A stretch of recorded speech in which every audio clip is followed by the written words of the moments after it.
شعائر الله فمن حج البيت أو اعتمر فلا جناح عليه أن يطوف بهما ومن تطوع خيرا فإن الله شاكر عليم إن الذين يكتمون ما أنزلنا من البينات والهدى من بعد ما بيناه للناس في الكتاب أولئك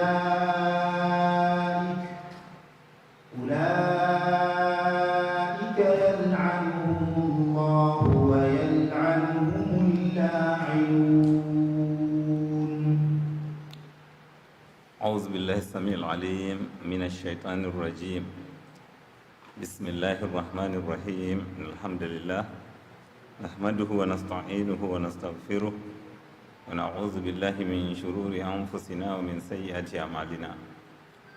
من يهده الله فلا مضل له ومن يضلل فلا هادي له ونشهد أن لا إله إلا الله وحده لا شريك له ونشهد أن محمدا عبده ورسوله صلى الله تعالى عليه وعلى آله وصحبه وسلم تسليما كثيرا. أما بعد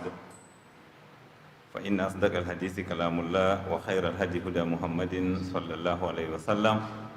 وشر الأمور محدثاتها فإن كل محدثة بدعة وكل بدعة ضلالة وكل ضلالة في النار. أعاذنا الله وإياكم من النار. يا أيها الذين آمنوا اتقوا الله حق تقاته ولا تموتن إلا وأنتم مسلمون. يا أيها الناس اتقوا ربكم الذي خلقكم من نفس واحدة وخلق منها زوجها وبث منهما رجالا كثيرا ونساء واتقوا الله الذي تساءلون به والأرحام إن الله كان عليكم رقيبا. يا أيها الذين آمنوا اتقوا الله وقولوا قولا سديدا يصلح لكم أعمالكم ويغفر لكم ذنوبكم ومن يطع الله ورسوله فقد فاز فوزا عظيما. اللهم اجعلنا من الفائزين فوزا عظيما. jamare julɓe hawtuɓe ha nder jullurde nde barkirantere jullurde Agga Islamic Center ha nder fattude dow Guire nder wuro Jimeta ha nder jiha Adamawa be nanta luttuɗum derɗiraɓe heɗitoɓe men worɓe be rewɓe ɓadiɓe be dayiɓe miɗo silmina silminago juldanko ɗo min. Assalamu aleykum wa rahmatullahi wa barakatuh. ɗum ɗo yette jomirawo ɓangiɗo mo hawti e nder julurde nde barkirantere nden hawti en ha nder ñalawmare arandere ha nder lewru Ramadan hitande 1444 hijriya fototiri be nanta 23 lewru tatabru hitande 2000 be nanta 23 miladiya.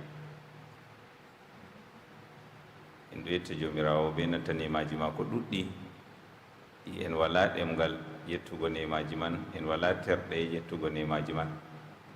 seni herrutugo men en kaasi ha yettugo nemaji man kanjum on yettugo men ma. nemaji mawɗi nder maji juldanku, imanaku, be nanta heɓugo lewru Ramadan hikka bo waratawa men en yeɗɓe woɓɓe himɓe ɗuɗɗum en waadi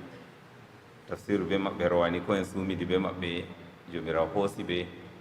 heɓay bawɗe Ramadan lori tawi ɓe fahin sakko ɓe habda ɓe huwa kuugal bongal gamman kuugal maɓɓe dari a yimo an mo jomirawo accima to jomirawo nemini nema dow ma to ɗo dow ma a yettamo an bo bana ko wakkati ma yottamo. ndo tora jomirawo ɓangiɗo hokku en bawɗe e voɗugo anniya be nanta kuuɗe boɗɗe ha nder lewru Ramadan be nanta yasimaru fuu be nanta ballutugo famɗa sembe en be nanta kala wajhuji ballutugo pat ha nder lewru ɗo balɗe saliɗe bako nder ragare Shaban en volwi dow haala darajaji kuuɗe boɗɗe ha nder lewru ramaban na se to en fuɗɗiti jonta ba. hande ni to Allah muyi aran nder lewru ramaban wona wakkati men en vowi ɓawo zura awa gotel en jangan tafsiru ha ɗo ɓe nanta ɗemgal fulfulde, nden bo ñalɗe lewru man pat to Allah muyi banda jumɓare arandere ɓe nanta ragarere kanje on tan wala nder. a yirwani jumɓaje ɗo nayi fuu min heɓata warugo, amma hikka min waran jumɓaje ɗiɗi, amma banda jumɓare jango banda ragarere bo, amma jumɓaje cakaje min waran hanji foto Allah muyi. ngam Allah fof nde be sawaba Allah hokku en bawde famugo gonga ɓe nanta naftirgo be maka. en ummita noon ha dow ayata Allah ramma jangi inna safa wal marwata min sha'airillah faman hajja al bayta aw itamara fala junaha alayhi an yatawafa bihima wa man tatawwa khairan fa inna Allaha shakirun alim. jomirawo ɓangiɗo wi safa hayre safa be nanta marwa ka e ɗiɗi on ha kombe suudu kaaba. ɓeddan bayani dow maje. jomirawo wi min sha'airillah ɗon nder alamaji dina Allah. faman hajjal bayta ko mo hijji suudu kaaba aw itamara ko waɗi umra fala junaha alayhi ay ɓe wala dow mako an yatawafa bihima o waɗa sa'yu bayna safa wal marwa. jomirawo wi wa man tadawa hayran ko mo waɗi tadawu nafila kuugal bongal fa inna Allaha shakirun alim. jomirawo ɓangiɗo jaɓo kuuɗe boɗɗe anduɗo bo mo huwi, kamman jomirawo andi mo huwi o warjan bo o jaɓan kuugal bongal. Allah waɗata kuugal bongal o majjina, inna Allaha la yudi'u ajra al muhsinin. jomirawo yeɓata mbar jaari ɓe vo'ini kuugal. ha les aya ɗo anduɓe waddi masalaji feere feere yahango jeenayi. aran ni masala arande ha kanjum imamul Bukhari waddi hadisol diga Asim ibn Sulaiman o wi o ƴami Anas ibn Malik haala safa wal marwa. ɗum waɗi jomirawo wi inna safa wal marwata min sha'airillah faman hajja al bayta aw itamara fala junaha alayhi an yatawafa bihima. kanko Anas ibn Malik o wiyata nde islam wari naane wakkati jahiliya heferɓe ɗo waɗa sa'ayu safa be marwa ɗo irum sa'ayu je ɓe waɗatama labbiɗo ɗoɗɗon ɓeɗo sujidina ɗi ɓeɗo waɗa ibada ɗoɗɗon. nde juldanku wari jomirawo sey volwi haala ɗawafu, sey volwai haala sa'ayu, sey julɓe wañi ɗum, sey ɓe laari bana to goɗɗo waɗi sa'ayu bayna safa wal marwa jonta ka bana kuugal jahiliya ono lorani oɗo huwa. sey jomirawo jippini inna safa wal marwata min sha'airillahi faman hajjal bayta aw itamara fala junaha alayhi an yatawafa bihima. ngam man ko on larata bana kanju kuugal jahiliya ɗon na ɗum kuugal jahiliya on ba. kuugal jahiliya kam ɓe ɗo rewa labbi on ha safa be marwa. jonta bo non bo on ɗo yaha hakkunde safa be marwa on yembitan ummu Ismail kanko on Hajara o doggi hakkunde safa be marwa. ngam man kuugal man bana ngal gotal amma anniya fere fere.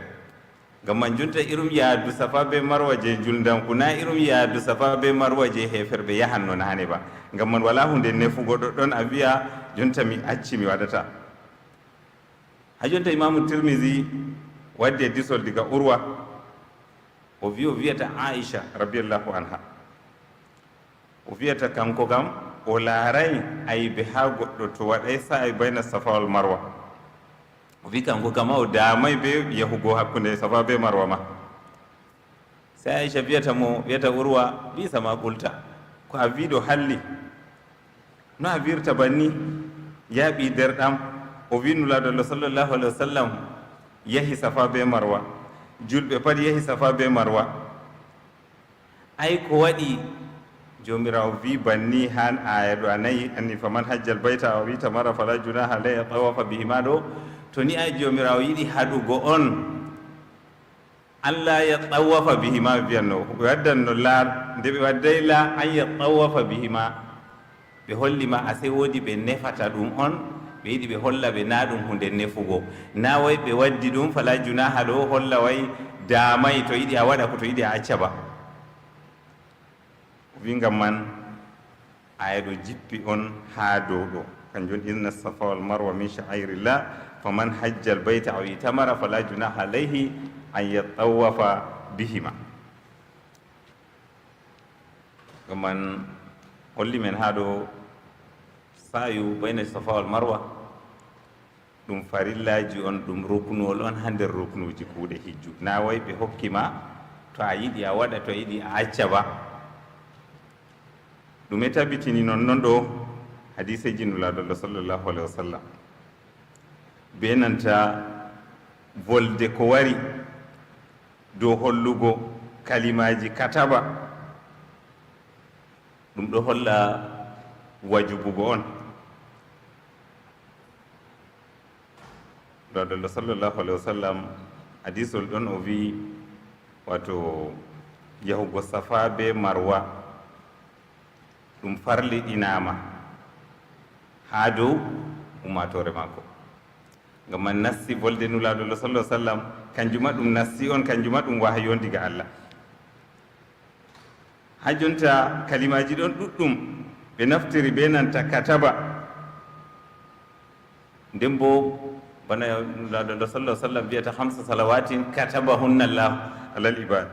ngam man hamsa salawat julɗe joyi jomirawo bindi ɗe,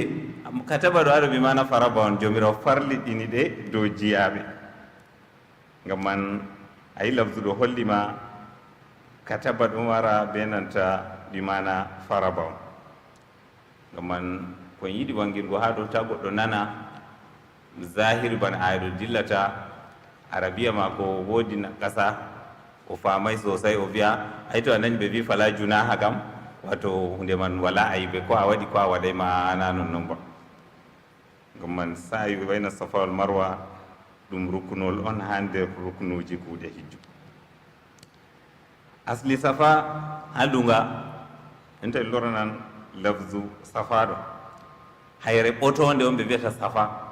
ha lunga, amma ha ɗo ɓe ɗo nufa koccel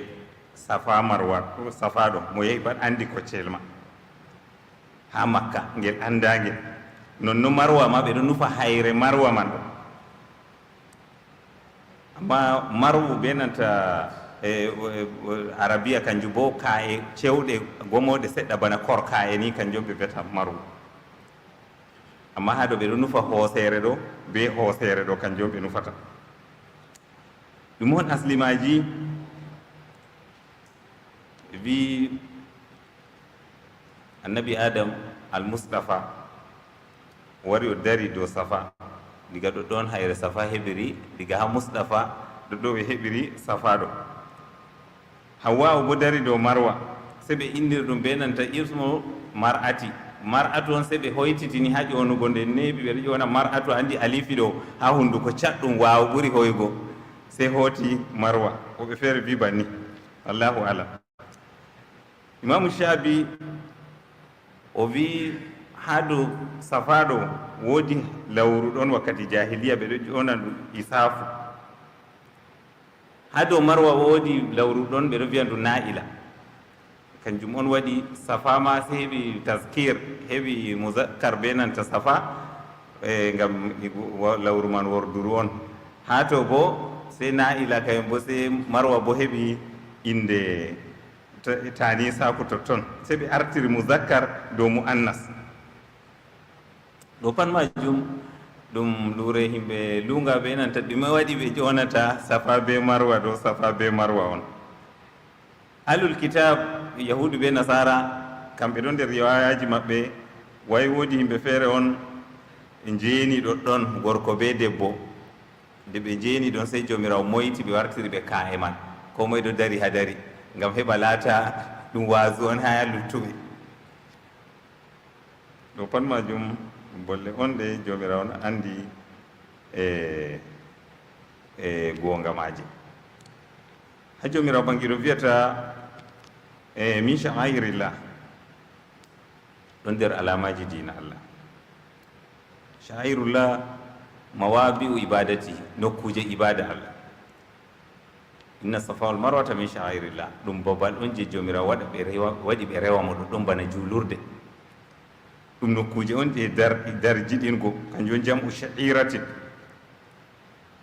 ash-sha'air al-muta'abbadat nokkure ɓe rewata Allah jomirawo waɗi ɗum alama ɗon on himɓe warata rewa mo diga mawqif sa'ay naharu irin ko nandi be ma kanjum jomirawo wi safa be marwa ma ɗon nder nokkuje alamaji je rewugo Allah ngam man faman hajjal bayta ko moye nufi suudu kaaba hijjugo ɗo ha ɗo manaman kasada o ko moye nufi o waɗi anni ha nder ɓernde maako o yahan ha suudu kaaba ngam o hijja suudu kaaba a wi'ita mara ko bo waɗi umra al umra kanjum bo bimana ziyara waɗi o waɗan ziyara pat majam manaman ɗo ɓadidiri o wi fala junaha alayhi an yatawafa bihima wala aybe dow maako asli man la isma alayhi wala zunuba dow maako ko wiyata junub maylu on miilugo on wala aybe dow maako an yatawafa bihima o waɗa sa'yu hakkunde safa be nanta marwa kanjum waɗi aicha wiyata ha ɗo ay tunde jomirawo wi an yatawafa bihima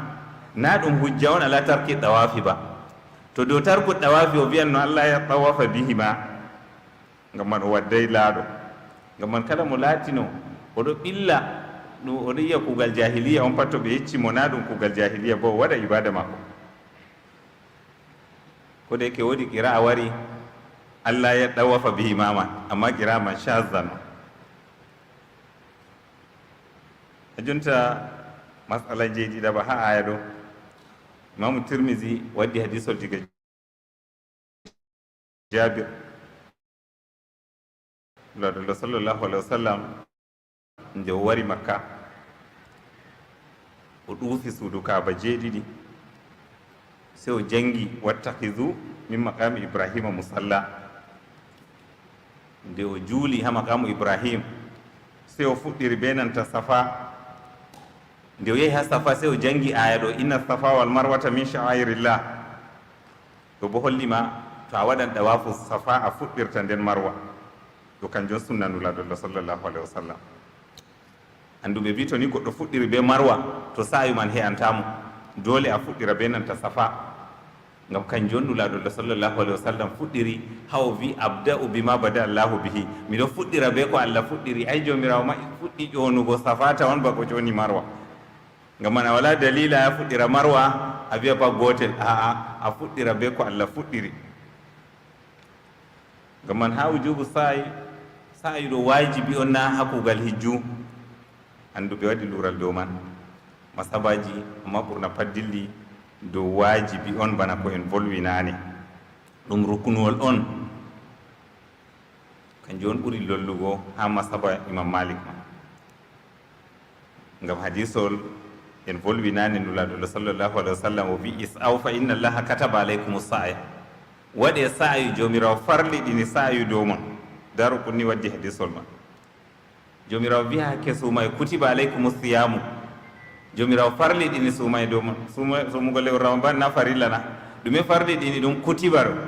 ngam man ha ɗo bo volde nulaɗoɗo sallah sallam o wi fa inna allaha kataba alaykum sa'ya ngam man sa'yu ɗo ɓe hokki hujja be ɗo ɗum farilla on ha jonta laɗoɗo sallah sallam o wi hamsu salawatin katabahunna llahu ala al ibad julɗe joyi jomirawo farliɗini de dow jiyaɓe katabahunna llahu ɗo jomirawo farliɗini on wino haala geddo mo watta kuugal geddal hade ko Allah harmini oɗo huwa ɓe laanan mo sallallahu taala wa tafsir ngam man sey goɗɗo yaha wakkati go wakkati o to amma woɓɓe feere wartir ɗum bana to waleteɗi maɓɓe nde ɓe ummi pat ɓe dilli nde ɓe ummi pat ɓe dilli yimɓe feere bo wala ko hirta wala ko hasita to hanndi e jawdi man majjine haa ɗo to yiɗi bo goɗɗo hawta ɗiɗi fuu bo kadi to yiɗi yewgo ma en mbiyata kanjum ma o acca amma o hawta ɗiɗi fuu oɗo waɗa Allah wallu en kanjum on no wi fa man tadawa hayran fa ho hayrun lahu wa man tadawa fa inna allaha shakirun alim jomirawo jaɓan kuugal maako warjan mo dow kuugal maako nden anduɓe hewtitini ha sawi bana safa wal marwa ɓe nanta dawafugo ɓe yiɗi goɗɗo waɗa dow be kosɗe maako, ɓe yiɗa goɗɗo waɗa ɗo va'i sey to dow geldol, nonno ɓe yiɗa goɗɗo ɓe ronda mo pat sey to be geldol, nayi on yotti ko sanadi nawnande on yotti koko nandi be, amma to na non goɗɗo waɗa be hoore maako kanjum ɓuri. To jamo kolon kanko ngam siwtare tan ɓe rondi mo, to ɗawafu maako be sawi maako waɗay. man laata woodi usuru ɗoɗɗon on ɓe rondata on. si jomirawo ɓangiɗo wiya yeeso allah ramma inna allazina yaktumuna ko annduɓen suuɗoɓe ma anzalna ko min jippini minal bayyinati hujjaji wal huda be kanda min mbadi ma bayyannahu linnasi ɓawa min wanginani himɓe fil kitabi nder deftere. jomirawo wi ulaika ɓe toon yal'anuhumullah, jomirawo ɗo laana ɓe, wa yal'anuhumullah inun, laanoɓe ɗo laana ɓe. ko moye jomirawo jippini hayru musamman diina, nden o ñukkini masala diina ɗo haramun ɗo halal ɗo kaza fistango himɓe sharia ɗo shirka on ɗo imanaku on, nden o ñukkini ɗum ngam haaje maako feere o yeccay goonga. ɓaawo bo jomirawo wangini o andi laɓɗum ɗon nder deftere. jomirawo wi waɗoɓe banni allah laani ɓe, kala takle allah bo baɗɗo laana ɓe allah renu en. kanjum waɗi ɗon nder masiboji ko heɓi men jonta, yimɓe ɗo hoosa interest maɓɓe ɓe naada ha diina, si a tawa bononda sey waɗa. jonta goɗɗo mo andi kaza ɗo aybe on, amma miɗo waɗa aybe man, allah yaafu, allah waɗɗo dalila no mi tuubira, oɗo fa o woddama. amma goɗɗo moɗo waɗa hallende sey o yiɗi way o waylita hallende man warta boɗɗum on doole, sey hallende ma booɗayɗo warta boɗɗum, to kanko fa masibo mako kalluɗum. allah suddu en asiri. jomirawo wi himɓe ɓe suuɗata komin wangini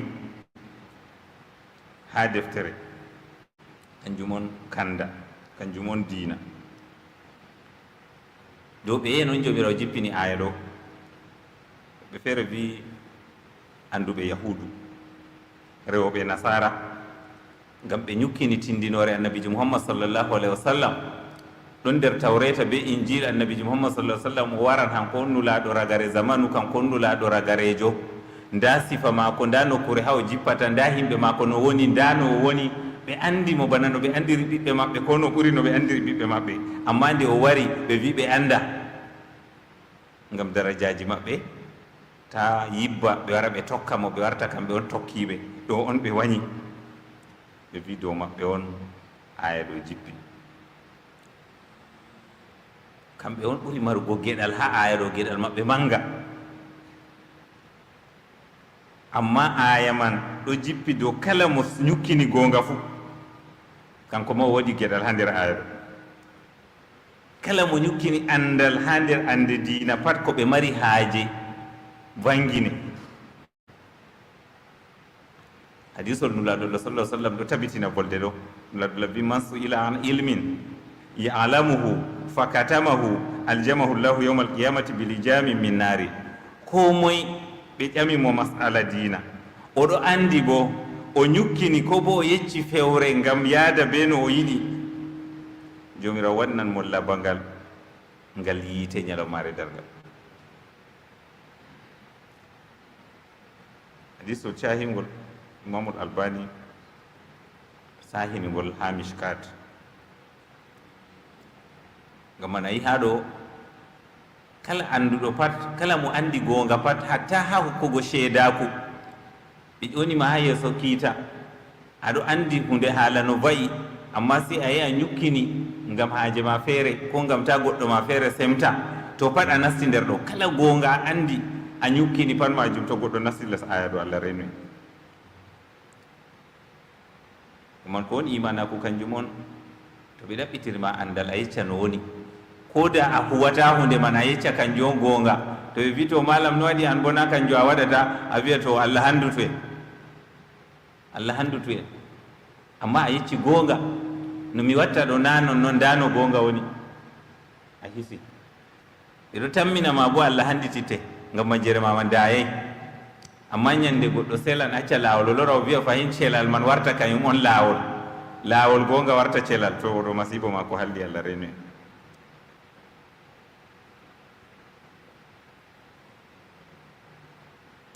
nden haa ɗo woodi hadisol ɗon Abdullah ibn Mas'ud o wi ta yewtu himɓe ngewta sey ko hakkiloji maɓɓe wawata eftugo. o hujjiri be konngol nuraaɗo lo sallah sallam haddisi nasa bima yafahumun, yewte himɓe ko ɓe famata. a tuhibbuna an yukazzaba allahu wa rasuluhu, on ɗo yiɗi ɓe fewna allah be nulaaɗo maako na? ɗo luutidiray be volde ɗo. woodi andal ngal wajibi ha diina a yecca himɓe, to a yeccay ɓe gonga man ɓe mbawa majjugo. woodi andal bo je laatay nonnon, to kanjum to yiɗi a ñukkina. inta misalu en watta ɓurna fuu moddiɓɓe men ha leddi ɗo, to a wari be deftere ma a jangan qawaidi, lalari, ashmawi, iziya, risala, wala mallumjo wiyatama waddu kaza amma yawa hosu deftere hisabu ma a jangan wala ba a wara o wiyete to a ya wadda biige tati ngam o andi duniya wona delta ɗaɓɓutugo be man. oɗo bo lahira o ɗaɓɓitita ngam man andal dina haala mum feere, andal duniya haala mum feere. ngam man andal gongal feere, to goɗɗo ƴemma wiyana hokkata si to a yenatam ko bo si to a waɗintam kaza. amma to dina on, to a waɗan deydey fodde bawɗe ma, wiya nda ko mi wawata waɗugo, ko sali ɗon bo mi wawata. ngam man goɗɗo feere bo waɗa, ngam man ande man luutidiray. Abu Hurayra radiallahu an o wi o jangi ha nulaɗollo sallllahu alayhi wa sallam, nulaɗollo jangini mo boroji ɗiɗi ɗo hebbini andal. o wi gotel on o yeccata himɓe hadiseji mako ha himɓe shi'a wiyata kanko on o ɓuri ko moye hadiseji, wato kanko to fottini mo ni o wiya annabijo wi tan, no ɓe tumata mo way oɗo fewa. o wi boroɗo gotel on je nulaɗollo janginiyam je dina, gotel bo ɗon kanjum ka to mi wi mi volwan ɓe wawa hirsugo. ngam man kanjum ɗo laatay je laru on ha dina ba, ko kuje ko tammi fe'ugo ha nder laamoɓe ɓaawo nulaaɗo sallllahu alayhi wa sallam, irum ko nandi be man kanjum ɗo Aicha fayi dina goɗɗo. ngam man kanjum ɗo to o wi o volwan to fa ɓe mbaranmo. ngam man kanjum sey o saawi o jeeɗi, to sawugo ma ko jeeɗa ha ɗo kanjum na ɗum aybe ba. kanjum waɗi ha aya man fuu o wi minal bayyinati wal huda, ko moye ñukkini kuje ko ɓe wanginta, nden bo ko laati diina ko handititta himɓe on. ma ko laatay banni, ko laatay minal bayyinati wal huda, ɗo haala man feere. jomirawo wi min mbadi ma bayyannahu linnasi fil kitab, ɓawo min wanginani himɓe andal ɗo ha nder deftere, min vindi ɗum ɗon ha nder alqur'anire teddude, ɗon nder hadiseji nulaɗolo sallllahu alah wa sallam. nden goɗɗo sala bangingo ngam haaje mako feere, jomirawo wi ulaika yal'anuhumullah, ɓeeɗo jomirawo ɗo laana ɓe. ɗum on laanore, jomirawo ɗo barra be maɓɓe, jomirawo vurti haalka maɓɓe, bimana kamɓe ɓe wonday be allah, allah wonday be maɓɓe, bara'a, ɓe ta'i diidol hakkunde maɓɓe. man jomirawo wi sheeɗan wa inna alayka la'nati, laanore am tabiti dow ma, kanjum on daynego fartego. o wi al'anumullah inun, laanoɓe ɗo laana ɓe. ɓeen on laanoɓe, woɓɓe feere wi ɗum malaika en on, malaika en allah pat laana ɓe ɓaawo laanore allah. woɓɓe feere wi mumini en on, kala ta muminijo pat majo ɗo laana ɓe, ngam to jomirawo laani ɓe, mumini en ma laanan ɓe. to ɓe ƴoni inde fir'auna ɗumen wiyata? lanatullahi alayhi. karuna fa kala mo jomirawo laani fu sheeɗan non noon, muminijo bo sey laanamo. to ayiɗi ma biyan yal'anumullahi inu, kala takle allah pat ɗo laana ɓe, ngam kala takle allah pat ɗe ɗo ɗowtani allah ɗawana o karham.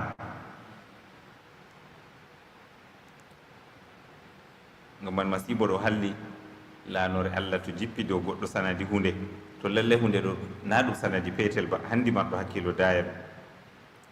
ɓe feere wi hatta dabbaji leddi ko ɗume ɗo laana ɓe, ko mari yonki be ko wala yonki pat, ko mari hakkilo be ko wala ma hakkilo fuu.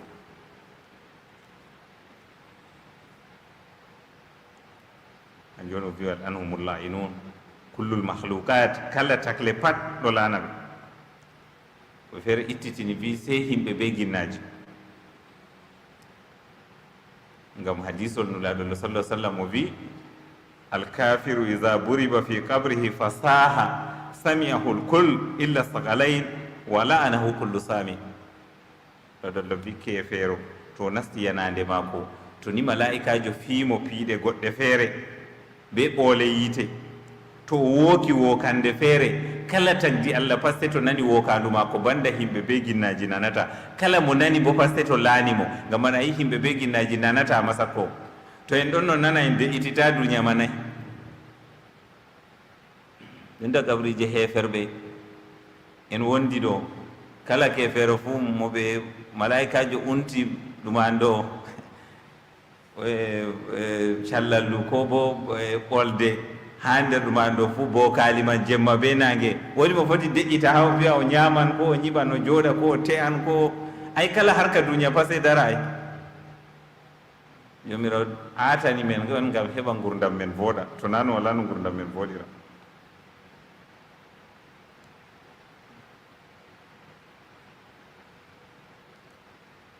Abdullah Mas'ud o wi ha aya ɗo warrajulu yal'anu sahibahu fatartafiu lanatu ila sama summa tanhadir fala tajidu sahibaha allazi ilat bihi ahlan lidhalik fatarjiu ila allazi takallama biha fala tajiduhu ahlan fatanɗaliku fataqaw ala alyahudi allazina katamu ma anzala llahu ta'ala wa tafsiru qawlihi wa yal'anuhum llainun. Tafsiru feere Abdullah ibn Mas'ud o wi to ni goɗɗo ha wa yal'anuhum llainun, goɗɗo o laari goɗɗo ɗo waɗa hunde feere ha tammugo maako hunde ɗo hunde voɗay on, sey o laani goɗɗo man sanadi ma, asey bo o anda, asey kala mo a volday pat a yiɗi waɗa hunde a wala, sey to on voldita on a andata ɗume kiita hitata mo, sey a wiya a laanimo sanadi ma. Laanore dilli yehi ha ma ko tawi na o laaneteɗo ba, nde wayliti nde lori ha ma an goo bo nde tawi an ma anniyama boɗɗum na a laaneteɗo, ngam to nde dilli nde tawi laanore wala ha ma ko, to nde lori nde tawi babal joɗugo ha ma an man woodi ko a watta je laanore man nde loran hama, warta a laaniti hoore ma. To nde lori ha ma nde tawi na ɗoɗɗon bo na babal laanore, to nde dillan ha wa yal'anuhum llainun, kanjum on yimɓe en mbiɗo kamɓe woni modiɓɓe yahudu be nasara be kala modibbojo ha nder dinaji pat, hatta dina annabijo Muhammad sallallahu alaihi wasallam mo ñukkinta gonga pat laanore ma sey lora mako, kanjum o yal'anuhum llainun. ngam man laanoje duniya ɗo ha yiili pat majum ha maɓɓe wartata. Allah suddu en asiri. Amma jomirawo ɓangiɗo be hinnaye mako sey o ittitini kala ko goɗɗo ɗon no waɗa ɗo oɗo ñukkina gonga man ngam interest mako, ngam haaje mako, to nani wasu o tuubi, to jomirawo jaɓan mo, sey jomirawo ɓangiɗo wi illa alladina tabu wa aslahu wa bayyanu fa ulaika atubu alayhim wa ana at-tawwabur rahim. jomirawo ɓangiɗo wi illa alladina tabu, sey ɓen tuubuɓe, wa bayyanu ɓe wangini ko ɓe ñukkininogo, fa ulaika jomirawo wi ɓe toon kam a tuubu alayhi, miɗo jaɓa tuubu maɓɓe, wa ana tawwabu, min on jaɓo tuubu, arrahimu hinnowo. jomirawo sey ittitini tuuboɓe, kala mo tuubi vo'ini kuugal maako, o vo'ini volde maako, o wangini ko o ñukkini, to jomirawo jaɓan tuubu maako. Anduɓe wi konngol tuubiɗo mi tuubi, a joga tasbirgol ma astagfirullah astagfirullah astagfirullah, ɗo kama bonuɗo on oɗo feere astagfirullah. To ɓe wi o vinda ko o wiyata ɗo ni o vindata oɗo yawa kanko tan anniya mako way o heɓa limgal dubu kaza, wiya ha nder asawere ɗo istinfaru kaza mi waɗi,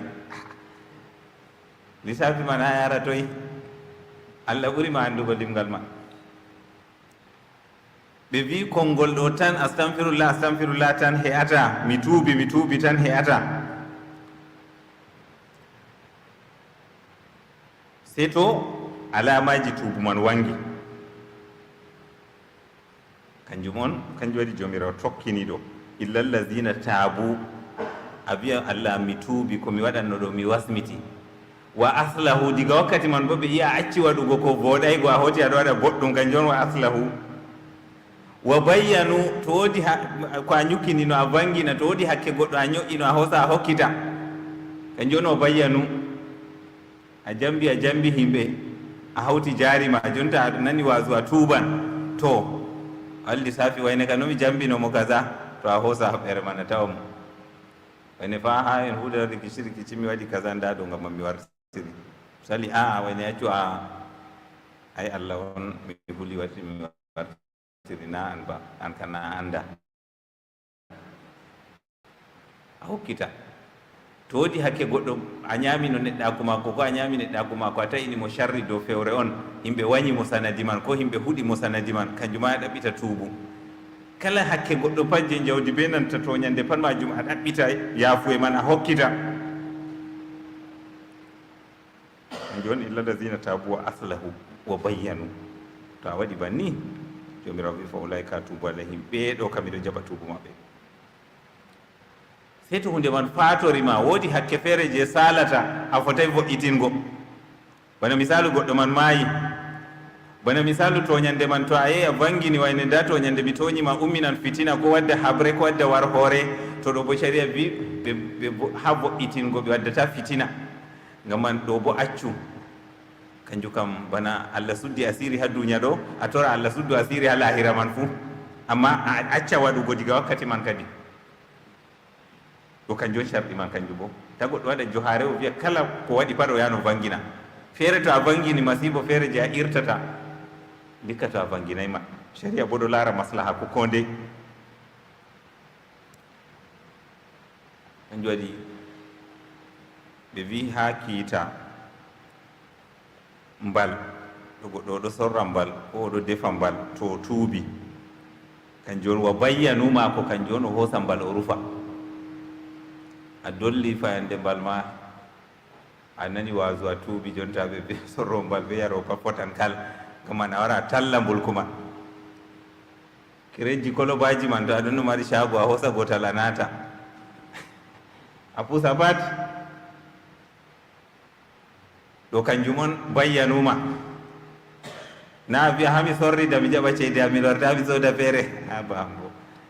a lorana fuɗɗita to banni on shawara ma wardi ngam man ko moye ɓe irum wa bayyanuma ko o vangina soyde gonga ko waɗi ɗo o laaɓa jomirawo fa ulaika tubu alayhim ɓeɗo mi jaɓan tubu maɓɓe wana tawabu rahim min on jaɓo tubu min on hinnowo woodi jaɓo tubu banda allah na woodi hinno ay ko goɗɗo ma toñi ɗo ngam hakke mako on tan a warta a wiya mo wayne nda komi waɗi ma mi ɗaɓɓita a yaafa amma aynihi tuubu goɗɗo a waɗa aybe a ɗaɓɓita tuubu jomirawo jippina azaba dow ma kanjum ko allah tan on wawi jomirawo wi wana tawabu rahim sey jomirawo ɓangi ɗo weye so inna allazina kafaru inna alladina kafaru wa matu wa hum kuffarun ulaika alayhim la'natullahi wal malaikati wan nasi ajma'in khalidina fiha لا يخفف عنهم العذاب ولا هم ينظرون jomirawo ɓangiɗo wi inna allazina kafaru andu yimɓe ɓen laatiɓe heeferɓe wa matu ɓe maayi bo wa hum kuffaru ɓe maayi ɓe kefaraku man ɓe tuubay jomirawo wi ulaika ɓeeɗo ɓe yeeɗi nder kefaraku ɓe maayi nder kefaraku alayhim lanatullahi laanore allah tabiti dow maɓɓe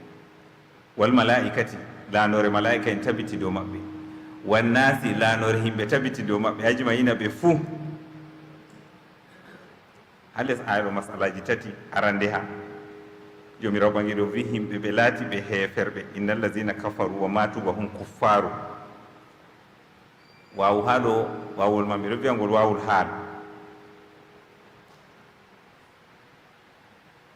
wato o maayi dow kefaraku ɗo ɗo vurtininama alkafirul muayyan goɗɗo lanatamo a furtata be nanta Joseph ha nder wuro ɗo, ko kefeero goɗɗo feere ndamuɗo a anndi mo a wiya kay laanaɗo ɓe haɗima a wattano nga annda ay bako o maaya o laatan o kefeero na o maayata kona kefeero kona o kefeero anndal ɗo Allah tan anndi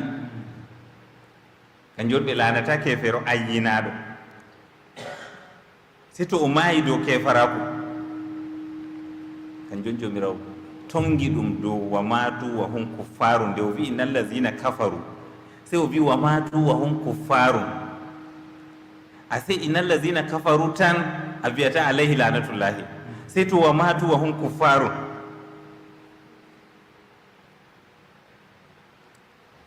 goɗɗo wawan wigo aynulaɗo Allah sallllahu alih wa sallam laani himɓe feere ha nder heferɓe be nanta zatiji maɓɓe jawabu man kanjum on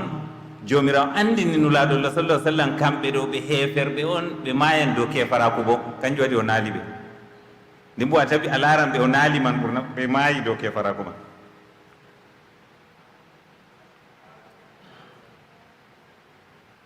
amma woɓɓe feere nder anduɓe ɓe wi dagi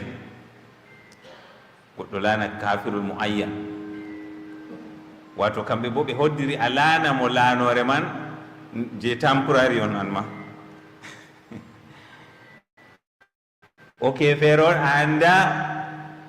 o silman na ko o silmata ngam man dagi a laana mo bako o silma ngam man to o silmi man laanore man ɓamta ɓe hoore mum nani ma an ma ɓe anniya ma ɗo laani mo on bako o silma wakkati o silmini an ma a janñi laanore ma kenan wato na a laani mo on ha abada ba yowa a hokki mo aro laanore on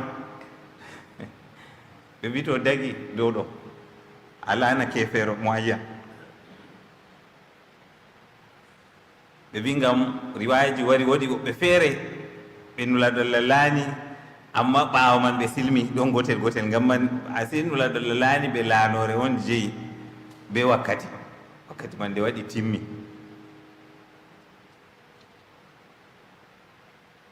amma laana heferɓe gaba ɗaya namu ayyan heferɓe tan Allah laanuɓe to ɗo ka dagi ngam a waɗay ta'ayin ngam heferɓe kamɓe ɗon ko nde ay to woodi mo vurti silmi manani manaɓe ma ko a wondi luttuɓe ɗo on ɓe ɓe tammi warugo kamɓe a laani kanjum ka dagi a laana heferɓe gaba ɗaya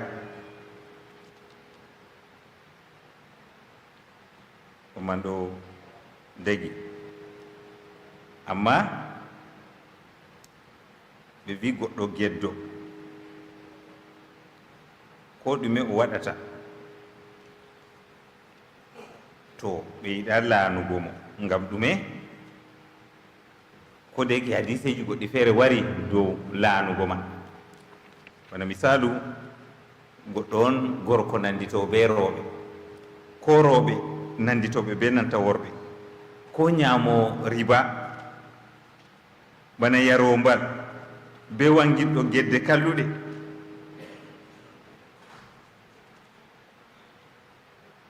ngam ɗo lura ɗuɗɗo andi woɓɓe feere bi dagi ɓe laanaɓe ɓe feere bi dagay ɓe laanaɓe en tammi ɓeddugo bayani dow ma amma ɓe wi dagi goɗɗo laana kefeero ngam surgilam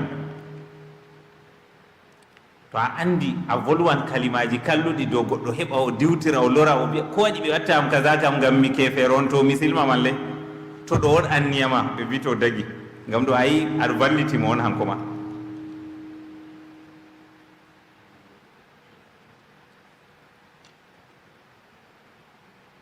ɗum jomirawo bangiɗo wi himɓe Allah ɗo laana ɓe malaika en ɗo laana ɓe himɓe pat ɗo laana ɓe nde on himɓe pat laanata ɓe heferɓe maayi dow kefaraku ɗo ɓe wi ñalawmare dargal ñalawmare dargal himɓe ñalawmare dargal passé to laani heferɓe man jomirawo wiyata summa yawmal qiyamati yakfuru ba'dukum bi ba'din wa yal'anu ba'dukum baba ñalawmare dargal heferɓe hakkunde maɓɓe ma ɓe ɗo laanidira mumini en ɗo laana ɓe ana wari a suratul ankabut hayen volwino haala geddo mo watta kuugal geddal hade ko Allah harmini oɗo huwa ɓe laanan mo na. Ibnul Arabi o wi geddo dagay ɓe laana mo. O wi nuraadullah sallllahu alih wa sallam ha hujja ma ko ɓe waddani mo yarowo mbal, goɗɗo yari mbal miraran bo ɓe wadda mo ɓe lora o yaha o lora o yara fayin. ñande man ɓe waddi mo ɓe wanna mo haddi, sey goɗɗo feere ha nder jooɗi ɓe wi Allah laanu mo, kanko ko nde ɓe waddan mo amma o fasidita. nuraadullah sallllahu alih wa sallam sey wiyata mo la takunu awna cheitani ala ahikum. sey nuraadullah feli mo laanima wiyata mo ta vallutu cheyɗan dow derɗa. ngam man ase ha jonta be geddal o watta ɗo pa o derɗi koma ha juldanko tunda o hufray oɗo waɗa geddal amma bo derɗirago juldanku ɗon. ngam man hanndi a vallita mo on ceeɗan ɗo habda halka mo be waɗugo mo waɗa gedde, an bo fayin aɗo torana mo Allah naalumo. ayo an be ceeɗan pat on hawti on ɗo dow maako on tumɗiri mo. ngam man an ka vurtu an ka toran mo Allah handutumo, accu ceeɗan tan ɗo haɓa be maako. ayi hadisol ɗo hujja on dow ta ɓe laana geddo, ɓe torana mo on Allah hoynan.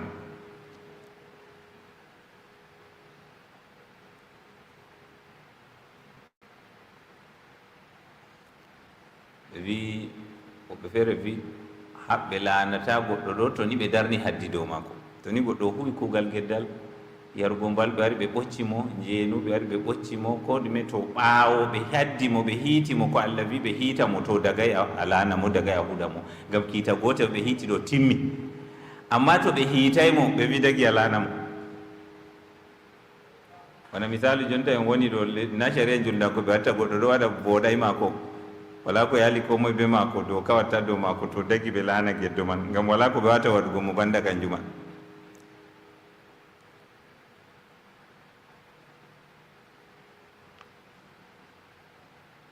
ɓe wi amma to tuubi to ɗo bo ɗo ka wala no laanore ma titiram. ngam hadisol ɗon nuraɗullah sallah sallam wi iza zanat amatu ahadikum falyajlidha alhadda wala yasarrib. to ni korɗo goto mo jeeni o ɓocca mo haddi taw fela. ngam on ɓaawo ɓe haddi goɗɗo wala kanko ma oɗo mari enci ma ko goɗɗo toñatamo. na way to goɗɗo waɗi aybe ɗo dagi ko moye sey wara toña mo ba, kanko ma oɗo mari hakke maako be o waɗi aybe ɗo fuu o woodi ɗon enci maako. ban taw tamma nasara on tan mari enci ma, way to ɓe nangi goɗɗo o jamo aybe to ɓe timmin se ɓe yecca mo nda hakkeji ma, a wawan waɗugo kaza, a wawan waɗugo kaza ɗo. juldam ko on jangini ɗo, ngam ɓurna yimɓe en a janggata juldanko man noon, nasara man fo a juldanko man heeɓi. ha sharia juldanko kon debba on a nangi aɗo dilla ya hirsa, ɓe harmini a dasa nga dasol je nga wartata, ko a joga nga jogol je a andi ngal wartata, ko a haɓɓa nga haɓɓol je nga wartata, ɓe hiitete dow man. a joga nga jogol je aɗo yara nga yana dura ngam nga ɓedda,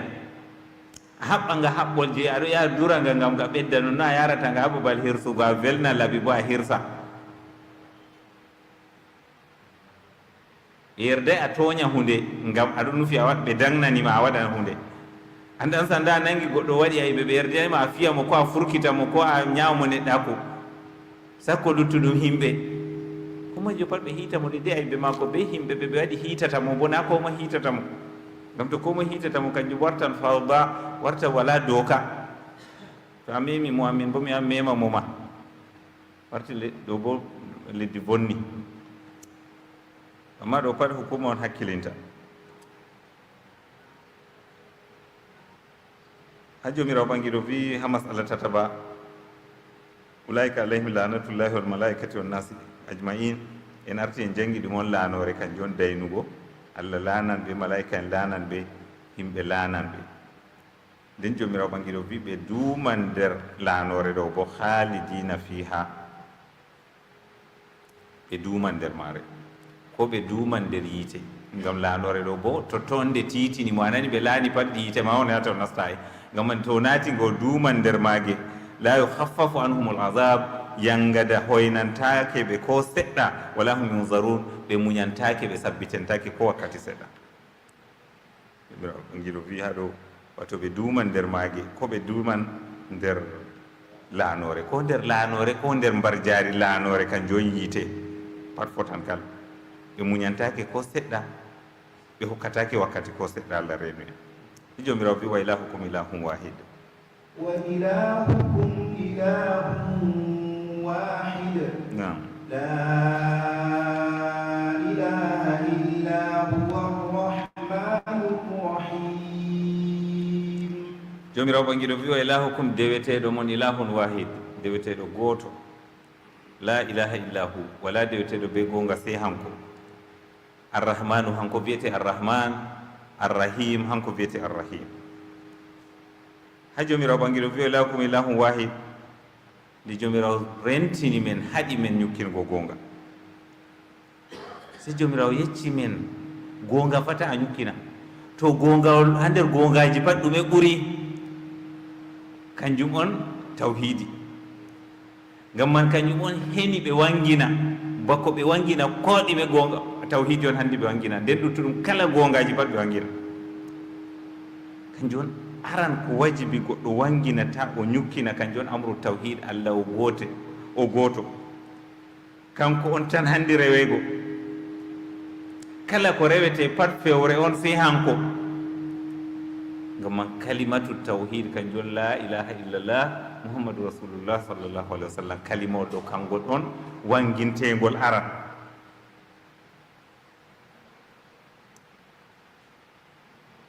si jomirawo winnulaɗo Allah to yeccuɓe